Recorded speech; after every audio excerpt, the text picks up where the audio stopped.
Good morning, Flagler County. I'm Rich Carroll. You're listening to Flagler's Morning News on Friday, October 15th, and this local news is a service of Flagler County's Toyota dealer, Beaver Toyota, here to wow you.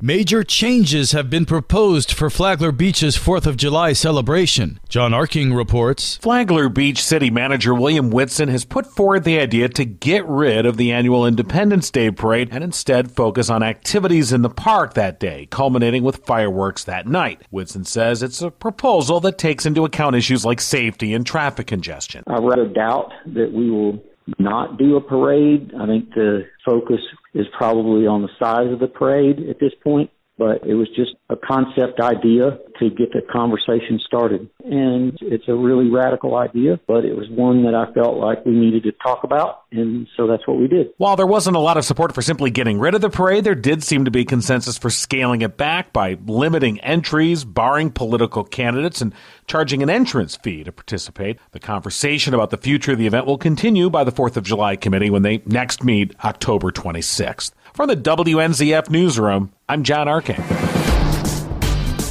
Littering in Palm Coast could cost you a lot more. The state already fines litterers who are caught $150, but Palm Coast is weighing whether it can legally raise the fine locally to $1,000. City Councilman Ed Danko. We would have to come up with a campaign. We would have to have signage, basically saying, say the slogan was Keep Palm Coast Beautiful. And we had this beautiful slogan on these wonderful signs and this campaign to make people want to keep our city clean.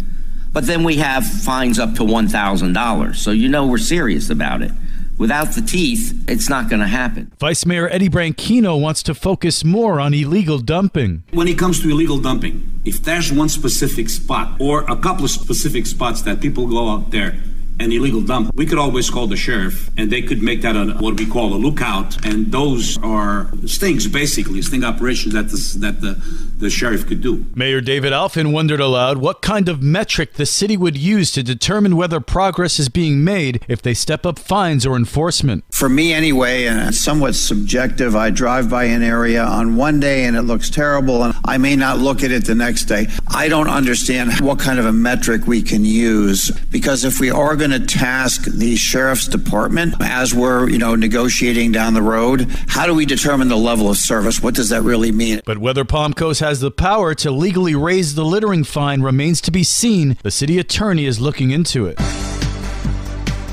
The Flagler County Sheriff's Office is getting upgraded body cameras. Karen Johnson has more. In the next few weeks, the Flagler County Sheriff's Office will be upgrading to the new Axon body and fleet cameras. Flagler County Sheriff Rick Staley says the new body cameras replace the Axon 2, currently being used by deputies, and include new technology and features. This is the top technology available to law enforcement today.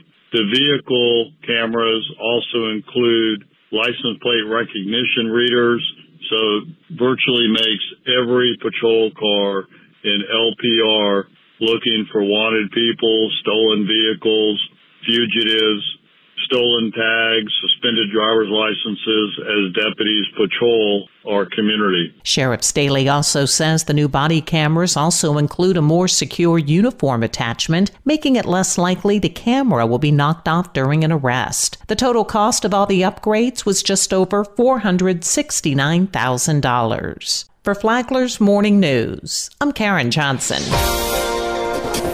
Biketoberfest is back and safety is a concern. Amy Cherry has details. Look twice and possibly save a life. That's what sheriff's deputies are asking you to do this weekend as Biketoberfest returns to the area. The 29th annual festival runs through Sunday, and you can expect to see way more motorcycles than usual along A1A and US 1. The rally, hosted in Daytona Beach, is expected to draw 100,000 visitors this year, with many passing through Flagler County to attend various events along A1A, US 1, and SR 100. All weekend long, Flagler County Sheriff's deputies have teamed up with the Florida Highway Patrol and the Flagler Beach and Bunnell Police Departments to participate in Operation Tides, which focuses on texting while driving, impaired driving, driving while distracted, and speeding. They'll also be heavily patrolling for DUIs. From the WNZF Newsroom, I'm Amy Cherry.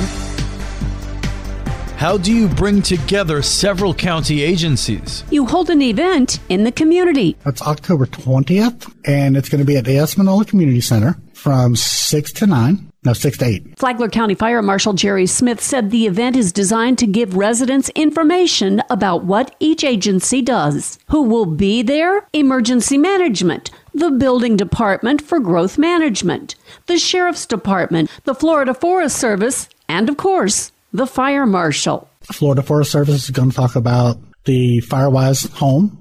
Sheriff's Department usually does something about either outreach or tips to help keep you safe. Growth Management talks about flood zones and flooding. Emergency Management talks about hurricane disasters. Fire Rescue talks about public education, fire safety. So plan to attend to learn more about the community. The Flagler Voice, where we did the interview with Jerry Smith, is on every Saturday morning at 8:30 and on the Flagler Radio app. From the WNZF Newsroom, I'm Deb Albertson.